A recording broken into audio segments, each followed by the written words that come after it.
은퇴하고 나서 왜 이렇게 서로가 힘들어졌을까? 이런 생각 한 번쯤 해보신 적 있으실 겁니다. 예전에는 바빠서 몰랐습니다. 아침에 나가서 저녁에 들어오고 주말에만 얼굴을 보니 불편해도 참고 넘어갈 수 있었습니다. 그런데 은퇴 후에는 다릅니다. 하루 종일 같은 공간, 같은 공기, 같은 시간. 갑자기 상대의 말투가 거슬리고 숨 쉬는 소리까지 신경 쓰이기 시작합니다. 이때 많은 부부가 이렇게 말합니다. 당신이 변했어. 하지만 정말 사람이 변한 걸까요? 법륜 스님은 이렇게 말씀하십니다. 문제가 생긴 게 아니라 거리가 사라진 것이라고.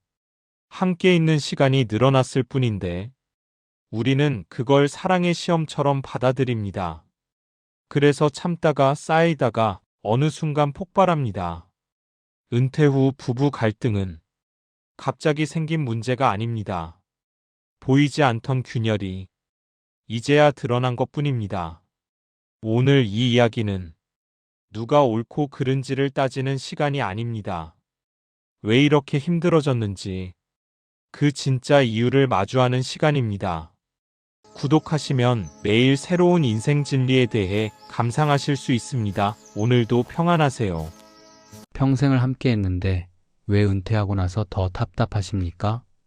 자식 키울 땐 그렇게 잘 맞았는데 이제 둘만 남으니 왜 불편합니까? 사랑이 식어서일까요? 아니면 나이 들어서 성격이 나빠진 걸까요? 이 질문들에 고개를 끄덕이시는 분들이 많습니다. 상담하러 오시는 분들 중에서도 특히 은퇴 후 부부 문제로 찾아오시는 경우가 정말 많습니다.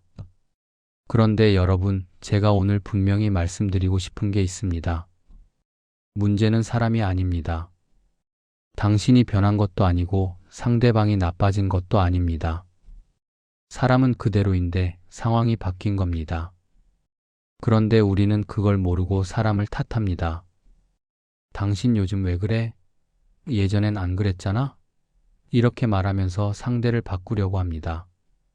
그게 문제의 시작입니다. 은퇴하기 전을 한번 떠올려 보십시오. 그때는 어떠셨습니까? 남편은 아침 일찍 나가서 저녁 늦게 들어왔습니다. 회사 일이 바쁠 땐 밤 10시가 넘어서 들어오는 날도 많았죠. 주말에도 골프 약속, 동창 모임, 술자리가 있었습니다. 한 달에 집에서 온전히 쉬는 날이 며칠이나 됐습니까? 아내는 아내대로 바쁘게 살았습니다. 아이들 학교 보내고, 밥 차리고, 시장 보고, 청소하고, 아이들 숙제 봐주고, 학원 보내고, 학부모 모임 나가고, 시댁, 친정 챙기고, 친구들 만나고, 손 놓고 쉬는 시간이 거의 없었습니다. 그렇게 각자 바쁘게 살다가 하루 끝에 집에서 만났습니다. 저녁 먹고, TV 보고, 이야기 좀 하다가 잠들었습니다. 함께 있는 시간이 하루에 서너 시간? 많아야 대여섯 시간이었습니다. 주말에도 각자 할 일이 있으니까 온종일 붙어 있는 일은 별로 없었습니다. 그때는 어땠습니까? 그때는 보고 싶었습니다. 오늘은 일찍 들어오나? 하고 기다렸습니다. 주말에 함께 외출이라도 하면 좋았습니다. 명절에 온 가족이 모이면 즐거웠습니다. 왜 그랬을까요? 거리가 있으니까요. 각자의 생활이 있고 각자의 공간이 있었으니까요. 그런데 은퇴를 하고 나니까 어떻게 됐습니까? 갑자기 24시간 같은 공간에 있게 됐습니다. 아침에 눈 뜨면 옆에 있고 밥 먹을 때도 마주 앉아 있고 TV 볼 때도 같이 있고 잠들 때까지 계속 한 공간에 있습니다. 어디 나갈 일도 별로 없습니다. 만날 사람도 줄어들었습니다. 그러니까 하루 종일 집에서 서로 얼굴만 보고 있게 됩니다. 처음엔 좋았습니다. 이제 여유롭게 살 수 있겠구나 했습니다. 그런데 한 달, 두 달, 석 달 지나니까 이상한 일들이 생기기 시작합니다. 상대방의 모든 행동이 눈에 들어오기 시작합니다. 밥 먹는 소리가 들립니다. 예전엔 몰랐는데 숟가락 소리가 유난히 크게 들립니다. TV 볼 때 소리를 너무 크게 틀어놓습니다. 소리 좀 줄여 하면 안 들려 합니다. 잠잘 때 코 고는 소리, 이 닳는 소리, 뒤척이는 소리가 다 들립니다. 아침에 일어나는 시간도 다릅니다. 한쪽은 일찍 일어나서 움직이는데 한쪽은 늦게까지 자고 싶어 합니다. 일어나서 하는 일도 다릅니다. 한쪽은 청소하고 정리하는데 한쪽은 신문 보고 TV만 봅니다. 밥 먹고 나서도 한쪽은 설거지하는데 한쪽은 소파에 앉아 있습니다. 말투도 눈에 들어옵니다. 뭐 해? 어디가? 그거 왜 그래? 하루에 몇 번씩 물어봅니다. 신경 쓰이기 시작합니다. 예전엔 괜찮았는데 이제는 간섭처럼 느껴집니다. 한숨 쉬는 소리도 들립니다. 휴 하고 한숨을 쉬면 왜 한숨이야? 내가 뭘 잘못했어? 이렇게 됩니다. 아무 뜻 없이 쉰 한숨인데 싸움이 됩니다. 걸음걸이, 문 여닫는 소리, 물 마시는 소리, 기침 소리까지 다 들립니다. 30년, 40년을 함께 살았는데 이제야 이런 것들이 보이고 들리기 시작합니다. 그러면서 이런 생각이 듭니다. 예전엔 몰랐는데 이 사람 원래 이랬나? 나이 들면서 이렇게 된 건가? 아니면 내가 너무 예민해진 건가? 그런데 여러분, 그 사람은 원래 그랬습니다. 30년 전에도, 20년 전에도, 10년 전에도 똑같았습니다. 밥 먹는 소리도 똑같았고, TV 보는 습관도 똑같았고, 한숨 쉬는 것도 똑같았습니다. 변한 게 뭡니까? 함께 있는 시간입니다. 거리입니다. 공간입니다. 예전에는 하루에 서너 시간만 함께 있었으니까 그런 것들이 안 보였습니다.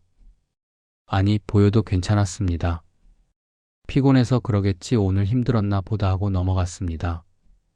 왜냐하면 금방 또 헤어질 거니까요. 아침이면 또 각자의 자리로 갈 거니까요. 그런데 이제는 다릅니다. 24시간 함께 있으니까 모든 게 다 보입니다. 계속 쌓입니다. 어제도 그랬고 오늘도 그랬고 내일도 그럴 겁니다.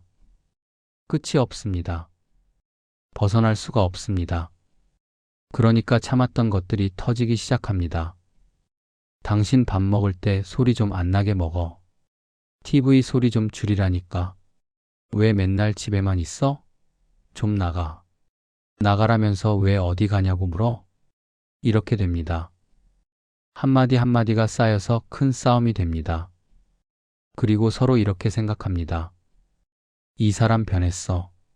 성격이 나빠졌어. 나이 들면서 참을성이 없어졌어. 사랑이 식은 건가? 아닙니다. 변한 건 사람이 아닙니다. 상황입니다. 구조입니다. 시간과 공간의 배치가 완전히 바뀐 겁니다. 물리적인 거리가 사라지니까 심리적인 거리도 무너집니다. 각자의 리듬이 있었는데 이제는 한 박자로 맞춰야 합니다. 각자의 속도가 있었는데 이제는 함께 움직여야 합니다. 그게 답답한 겁니다. 이건 누구의 잘못도 아닙니다.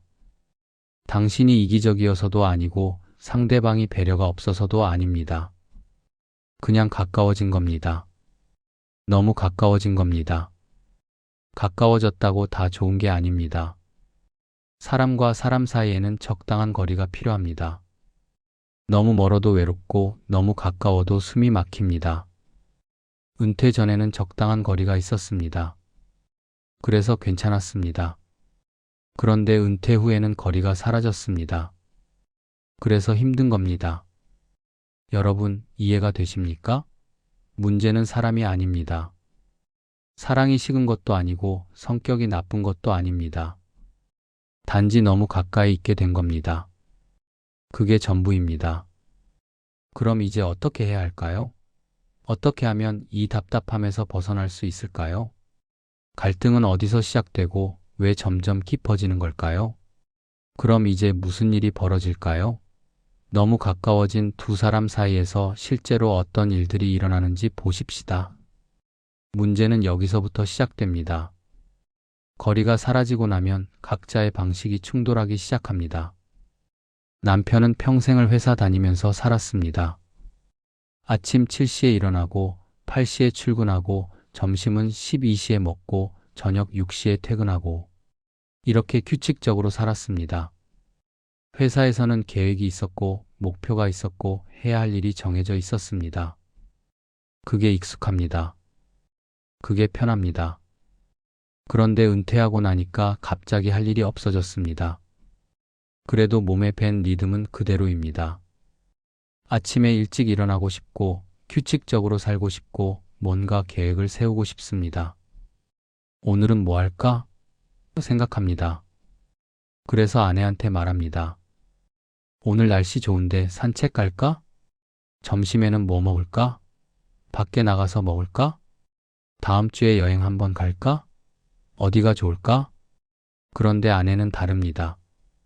아내는 평생을 집에서 살았습니다.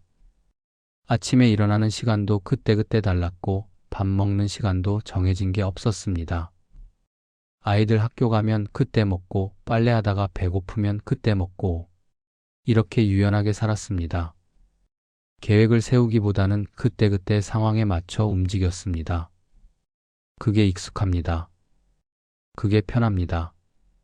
그런데 갑자기 남편이 매일 물어봅니다. 오늘 뭐 할까? 점심 뭐 먹을까? 어디 갈까?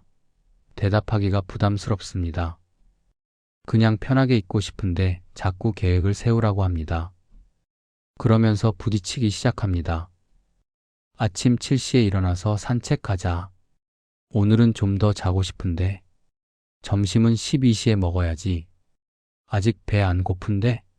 나중에 먹으면 안 돼? TV는 9시 뉴스 보고 끄자. 나는 드라마 보고 싶은데. 서로의 속도가 맞지 않습니다. 남편은 답답합니다. 왜 맨날 그때그때야? 계획 좀 세우고 살지. 아내도 답답합니다. 왜 맨날 재촉이야? 좀 천천히 살면 안 돼? 이게 잘못된 겁니까? 둘 다 잘못된 게 아닙니다. 그냥 다른 겁니다. 30년, 40년 동안 다르게 살았으니까 다른 게 당연합니다. 그런데 이제 한 공간에서 함께 있으니까 그 다름이 문제가 되는 겁니다. 그리고 더 힘든 건 이겁니다. 말을 하지 않는다는 겁니다. 남편 입장에서 생각해 보십시오. 평생을 일했습니다. 정년까지 버텼습니다. 이제 좀 쉬고 싶습니다. 아침에 늦게 일어나도 되고, TV 보고 싶으면 하루 종일 봐도 되고, 아무것도 안 해도 되는 시간입니다. 소파에 누워서 TV를 봅니다. 편합니다. 좋습니다. 그런데 아내가 지나가면서 한마디 합니다. 점심 먹어야 하는데 계속 누워만 있네. 그 말이 잔소리로 들립니다. 내가 평생 일하고 이제 좀 쉬는데 왜 그것도 간섭이야? 이런 생각이 듭니다. 그런데 말을 안 합니다. 속으로만 답답해합니다. 아내 입장에서도 생각해 보십시오. 남편이 퇴직하고 나서 매일 집에 있습니다. 아침부터 저녁까지 소파에 누워서 TV만 봅니다. 밥 먹고 또 눕고 먹고 또 눕습니다. 답답합니다. 평생 일만 하더니 이제는 아무것도 안 하네. 이렇게 살려고 은퇴한 건가? 이런 생각이 듭니다. 그런데 말을 못 합니다. 말하면 싸울 것 같습니다. 당신은 편하게 쉬라고 하면서 나한테는 뭐라 하네 이렇게 나올 게 뻔합니다. 그래서 참습니다. 속으로만 답답해합니다. 반대 상황도 있습니다. 아내가 친구 만나러 나가려고 준비합니다. 그러면 남편이 물어봅니다. 어디가? 친구 만나러 가. 누구? 어디서 만나? 몇 시에 와? 아내는 답답합니다. 내가 어디 가는데 왜 이렇게 물어봐? 간섭하나? 이런 생각이 듭니다. 예전에는 이런 적이 없었습니다. 회사 다닐 때는 서로 바빠서 어디 가는지 일일이 물어보지 않았습니다. 그런데 이제는 매번 물어봅니다. 남편도 억울합니다. 그냥 궁금해서 물어본 겁니다. 간섭하려는 게 아니라 관심 있어서 물어본 건데 왜 짜증을 내나 싶습니다. 나는 온종일 집에 있는데 저 사람은 맨날 나가네. 나한테는 관심도 없나? 이런 생각도 듭니다. 그렇게 서로 말하지 않고 쌓아갑니다. 또 저러네. 왜 맨날 저 모양이야? 말해봤자 소용없어.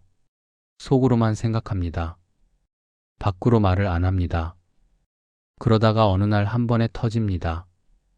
당신 요즘 왜 그래? 맨날 TV만 보고 있어. 나는? 당신은 맨날 나가기만 하잖아. 내가 언제 맨날 나갔어? 친구 한 번 만나는 것도 간섭이야? 간섭이 아니라 궁금해서 물어본 거야. 물어보는 게 간섭이지 뭐야. 이렇게 됩니다. 쌓였던 게 한 번에 터지면서 큰 싸움이 됩니다. 그리고 서로 이렇게 생각합니다. 이 사람 정말 변했어. 예전엔 안 그랬는데. 그런데 여러분, 이상한 일이 또 있습니다. 가까이 있을수록 더 외로워진다는 겁니다. 매일 얼굴을 보는데 대화는 줄어듭니다. 말은 많이 하는데 진짜 이야기는 안 합니다. 밥 먹었어? 날씨 덥네. TV에서 뭐 하네. 이런 말만 오갑니다. 속마음은 말을 안 합니다. 같은 공간에 있는데 각자 다른 생각을 합니다. 옆에 있는데 멀게 느껴집니다. 함께 있어도 혼자인 것 같습니다. 숨 쉴 틈이 없습니다. 아침에 일어나도 밥 먹을 때도 TV 볼 때도 잠들 때도 계속 옆에 있습니다. 혼자만의 시간이 없습니다. 혼자 있고 싶은데 그럴 수가 없습니다. 그러면서 이런 생각이 듭니다. 예전에는 혼자 있을 시간이 있었는데 회사 다닐 때가 더 편했던 것 같은데 이렇게 생각하면 죄책감이 듭니다. 내가 나쁜 사람인가? 배우자가 옆에 있는 게 싫다니. 그런데 여러분, 이게 나쁜 겁니까? 아닙니다. 자연스러운 겁니다. 사람은 누구나 자기만의 공간이 필요합니다. 자기만의 시간이 필요합니다. 그게 없으면 답답합니다. 문제는 누가 잘못해서가 아닙니다. 남편이 이기적이어서도 아니고 아내가 배려가 없어서도 아닙니다. 생활의 간격이 무너진 겁니다. 각자의 리듬이 있었는데 그게 부딪히는 겁니다. 각자의 속도가 있었는데 그걸 맞춰야 하니까 답답한 겁니다. 그럼 왜 우리는 이걸 이해하지 못하고 서로를 탓할까요? 왜 문제의 본질을 보지 못하고 상대방만 바꾸려고 할까요? 생활의 간격이 무너지고 말하지 않고 쌓이기 시작하면 어떤 일이 벌어질까요? 여기서 큰 실수가 시작됩니다. 본질을 보지 못하고 사람을 탓하기 시작하는 겁니다. 당신이 변했어. 이 말이 제일 먼저 나옵니다. 상황이 바뀐 건데 사람이 변했다고 생각합니다. 구조가 바뀐 건데 성격이 나빠졌다고 판단합니다. 그리고 상대방을 바꾸려고 합니다. 예전엔 안 그랬잖아. 왜 요즘 그래? 나이 들면서 성격이 더 고약해진 거 아니야? 요즘 왜 그렇게 예민해? 갱년기야? 이런 말들이 나오기 시작합니다. 그러면 상대방은 어떻게 느낄까요? 기분이 나쁩니다. 내가 뭘 잘못했다고 이래? 나는 그냥 평소처럼 사는 건데 이렇게 생각합니다. 그리고 반박합니다. 나는 안 변했어. 당신이 변한 거지.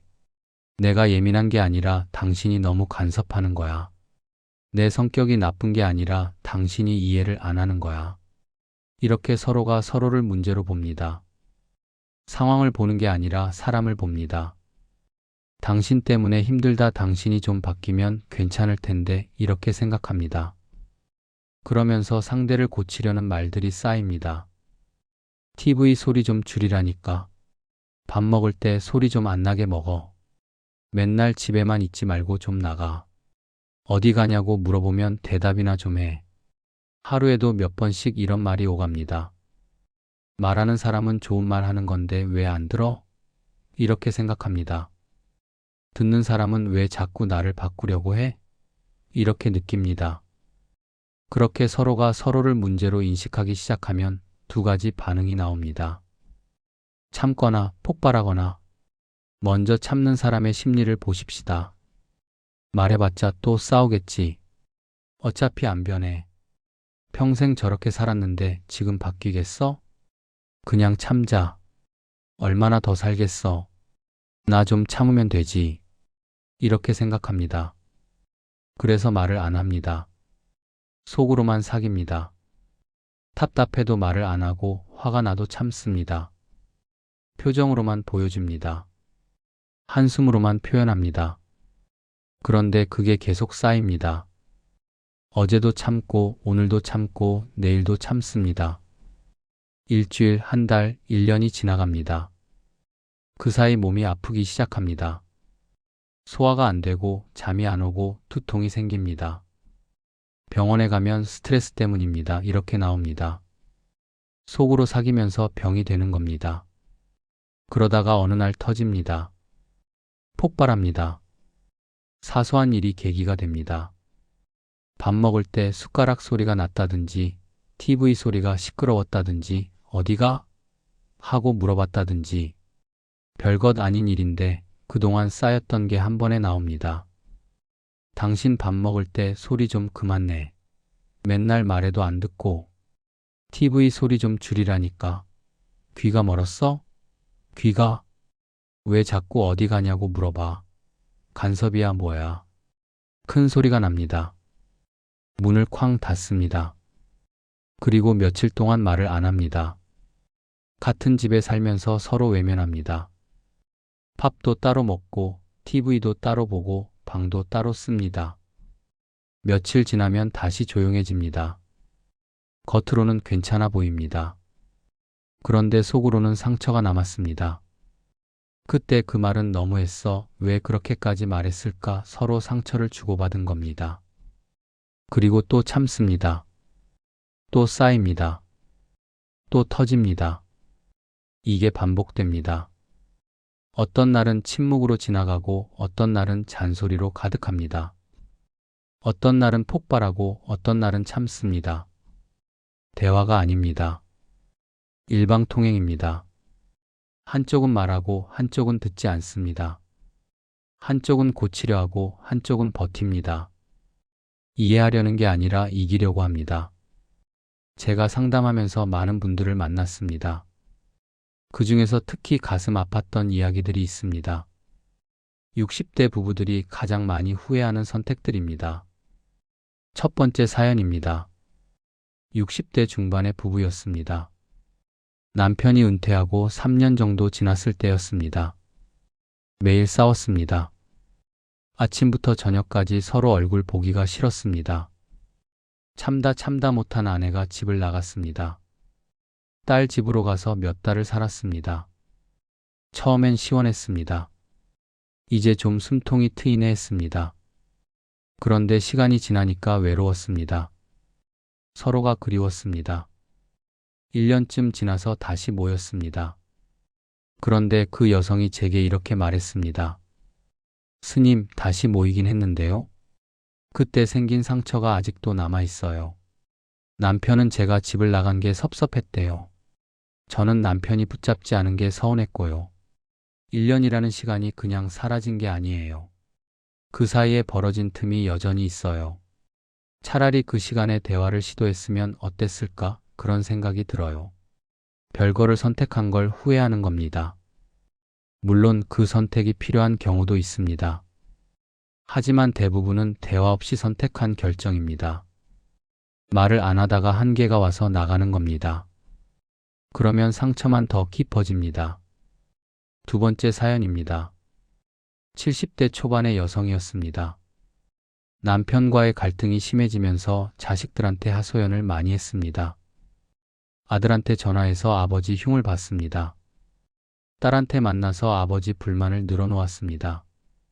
처음엔 자식들이 위로해줬습니다. 엄마 속상하시겠어요. 아빠가 좀 그러시네요. 이렇게 말해줬습니다. 그런데 계속 들으니까 자식들이 아버지를 미워하기 시작했습니다. 아빠는 왜 저래? 엄마한테 왜 그렇게 해? 아버지한테 따지기도 했습니다. 그러자 남편과 자식들 사이도 나빠졌습니다. 명절에 모여도 분위기가 어색했습니다.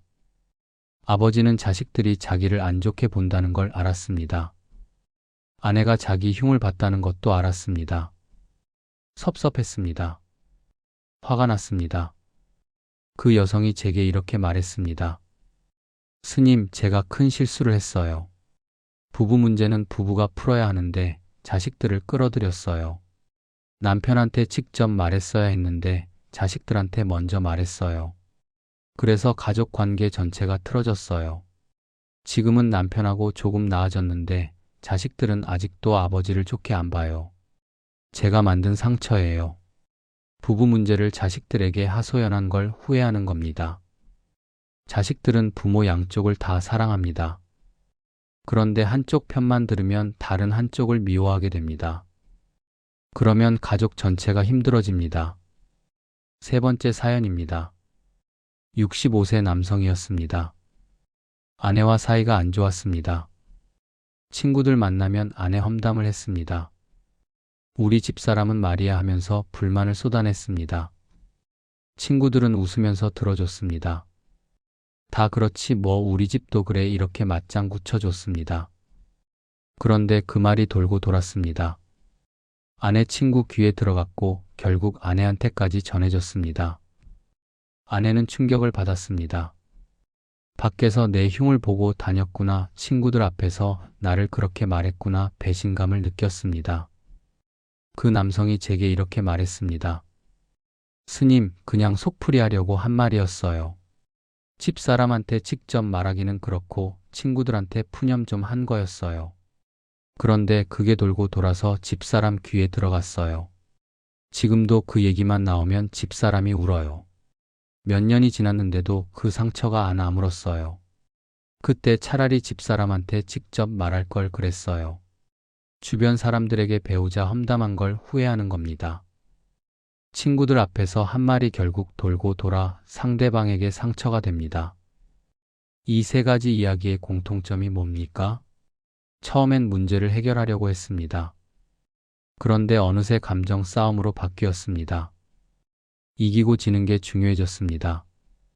내가 맞아, 당신이 틀렸어, 이걸 증명하려고 했습니다. 관계가 아니라 전쟁이 된 겁니다. 문제를 풀려고 한 게 아니라 상대를 이기려고 했습니다. 이해하려 한 게 아니라 설득하려고 했습니다. 함께 살 방법을 찾은 게 아니라 누가 더 참는지 겨루게 됐습니다. 그럼 어떻게 해야 할까요? 이미 깊어진 오해를 풀 수 있을까요? 아니면 그냥 이렇게 살아야 할까요? 답은 의외로 간단합니다. 우리가 지금껏 생각했던 것과는 정반대입니다. 더 가까워지려 하지 말고 적당히 떨어지십시오. 더 많이 함께하려 하지 말고 각자의 시간을 가지십시오. 상대를 바꾸려 하지 말고 구조를 바꾸십시오. 은퇴 후 부부에게 가장 필요한 건 사랑이 아닙니다. 거리입니다. 여러분, 제가 수십 년 동안 상담하면서 깨달은 게 하나 있습니다. 은퇴 후 부부가 힘든 이유는 사랑이 부족해서가 아닙니다. 거리가 없어서입니다. 거리요? 사랑하는 사이에 무슨 거리가 필요합니까? 이렇게 묻는 분들이 많습니다. 사랑하면 가까이 있어야 한다고 생각합니다. 함께 있는 시간이 많아야 좋다고 생각합니다. 모든 걸 같이 해야 행복하다고 생각합니다. 틀렸습니다. 꽃을 키워보신 적 있으십니까? 꽃을 너무 자주 만지면 어떻게 됩니까? 시듭니다. 물을 너무 많이 주면 뿌리가 썩습니다. 햇빛을 너무 많이 쬐면 잎이 탑니다. 적당해야 합니다. 거리가 있어야 합니다. 숨 쉴 공간이 있어야 삽니다. 사람도 마찬가지입니다. 아무리 사랑하는 사이라도 너무 가까우면 답답합니다. 24시간 붙어 있으면 숨이 막힙니다. 혼자 있을 시간이 없으면 견디기 힘듭니다. 그런데 우리는 그걸 모릅니다. 특히 은퇴한 부부들은 이렇게 생각합니다. 이제 늙었는데 둘이 많이 있어야지. 자식들도 다 나갔는데 우리라도 붙어 있어야지. 평생 떨어져 살았으니까 이제는 함께 있어야지. 그래서 모든 걸 같이 하려고 합니다. 아침 산책도 같이, 장 보는 것도 같이, TV 보는 것도 같이, 친구 만나는 것도 알려주고, 한시도 떨어지지 않으려 합니다.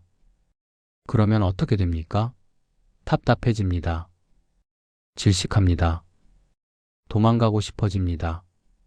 제가 상담하면서 가장 많이 듣는 말이 있습니다. 혼자 있을 시간이 없어요. 숨 쉴 틈이 없어요. 잠깐이라도 떨어지고 싶은데 그러면 섭섭해해요. 이게 문제입니다. 함께 있는 게 문제가 아니라 혼자 있을 시간이 없는 게 문제입니다. 그럼 어떻게 해야 합니까? 첫째, 함께 있어도 각자의 시간을 존중하십시오. 같은 집에 있어도 괜찮습니다. 그런데 같은 일을 할 필요는 없습니다.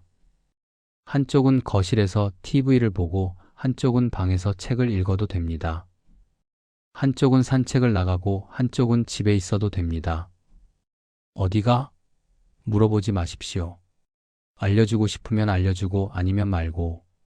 간섭이 아니라 자유를 주는 겁니다. 뭐 해? 확인하지 마십시오. 궁금해서 물어보는 게 아닙니다. 통제하려는 겁니다. 그냥 놔두십시오. 각자 하고 싶은 대로 하게 두십시오. 둘째, 모든 시간을 공유하려는 욕심을 내려놓으십시오. 아침 먹을 때 꼭 같이 먹을 필요 없습니다. 일어나는 시간이 다르면 따로 먹어도 됩니다. 점심도 마찬가지입니다. 저녁만 같이 먹으면 됩니다. 아니, 저녁도 가끔은 따로 먹어도 괜찮습니다. 주말에 꼭 같이 나갈 필요 없습니다. 한쪽은 등산 가고 한쪽은 친구 만나도 됩니다. 각자 약속이 있으면 각자 가면 됩니다. 저녁에 집에서 만나면 됩니다. 여행도 꼭 같이 갈 필요 없습니다. 물론 같이 가면 좋습니다. 그런데 한쪽은 가고 싶은데 한쪽은 싫다면 억지로 끌고 갈 필요 없습니다. 가고 싶은 사람이 가면 됩니다. 우리 부부가 뭔데 따로 놀아? 이렇게 생각하지 마십시오. 따로 논다고 사랑이 없는 게 아닙니다. 각자의 시간을 존중하는 겁니다. 그래야 다시 만났을 때 반갑습니다. 할 이야기가 생깁니다. 셋째, 상대를 바꾸려 하지 말고 구조를 조정하십시오. 당신 좀 바꿔봐 이러지 마십시오.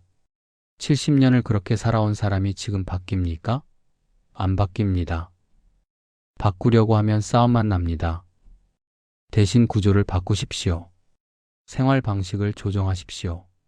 남편이 TV 소리를 크게 들어야 한다면 헤드폰을 사주십시오.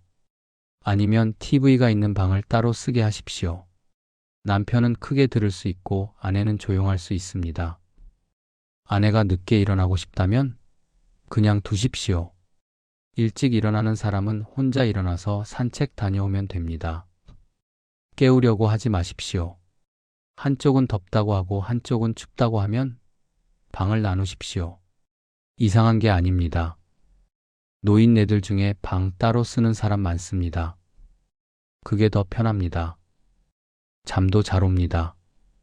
방을 따로 쓰면 사이가 나쁜 거 아니에요? 아닙니다. 사이가 나쁜 게 아니라 각자 편한 겁니다. 코 고는 소리 안 들어도 되고, 이 가는 소리 안 들어도 되고, 뒤척이는 거 신경 안 써도 됩니다. 각자 푹 자고 아침에 만나면 됩니다. 넷째, 잘 지내려면 덜 붙어 있어야 합니다. 이게 핵심입니다. 역설 같지만 진실입니다. 가까이 있으면 잘 지낼 것 같지만 실제로는 반대입니다. 너무 가까우면 부딪힙니다. 서로 상처를 줍니다. 답답해합니다. 적당히 떨어져 있어야 합니다. 각자의 공간이 있어야 합니다. 혼자 있을 시간이 있어야 합니다. 그래야 다시 만났을 때 좋습니다. 여러분, 젊을 때 기억나십니까? 연애할 때 말입니다. 매일 만나면 좋았습니까? 처음엔 좋았습니다. 그런데 매일 만나다 보면 지쳤습니다. 싸움도 잦았습니다. 그래서 어떻게 했습니까? 며칠 안 만났습니다. 각자 시간을 가졌습니다. 그러고 나서 다시 만나면 반가웠습니다. 보고 싶었습니다. 할 이야기가 많았습니다. 지금도 마찬가지입니다. 70대든 80대든 원리는 같습니다. 거리가 있어야 그리움이 있습니다. 떨어져 있어야 만남이 소중합니다. 은퇴 후 부부가 잘 지내는 비결은 간단합니다. 덜 붙어 있으십시오. 각자의 시간을 가지십시오. 서로 간섭하지 마십시오. 바꾸려 하지 마십시오. 그냥 놔두십시오. 그러면 됩니다. 그게 전부입니다. 여러분, 마지막으로 한 가지만 더 말씀드리겠습니다. 평생을 함께 살아온 사이입니다. 이제 와서 헤어지자는 게 아닙니다. 멀어지자는 것도 아닙니다. 그냥 적당한 거리를 찾자는 겁니다. 너무 가까워서 답답했던 거리를 숨 쉴 수 있는 거리로 조정하자는 겁니다. 그게 서로를 위하는 길입니다. 그게 사랑입니다. 가까이 붙어 있는 게 사랑이 아닙니다. 상대가 숨 쉴 공간을 주는 게 사랑입니다. 함께 있는 시간이 많다고 행복한 게 아닙니다. 각자의 시간을 존중해 줄 때 행복합니다. 모든 걸 같이 한다고 좋은 게 아닙니다. 각자 하고 싶은 걸 할 수 있을 때 좋습니다. 이제 알겠습니까? 은퇴 후 부부가 힘든 건 사랑이 식어서가 아닙니다. 거리가 없어서입니다. 거리를 만드십시오. 공간을 주십시오. 자유를 주십시오. 그러면 됩니다. 그게 답입니다. 함께 있는 시간이 늘었다고 좋은 게 아닙니다. 오히려 그게 문제였습니다. 이제 그걸 아셨으니 바꾸시면 됩니다. 멀리 떨어지라는 게 아닙니다. 적당히 떨어져 계시라는 겁니다. 같은 집에 살되 각자의 방이 있고 각자의 시간이 있고 각자의 자유가 있으면 됩니다. 그럼 다시 편해집니다. 다시 좋아집니다. 다시 사랑하게 됩니다. 여러분, 이제 답답하지 마십시오. 방법이 있습니다. 부부 사이에 자연스럽고 건강한 거리를 만드십시오. 그게 답입니다.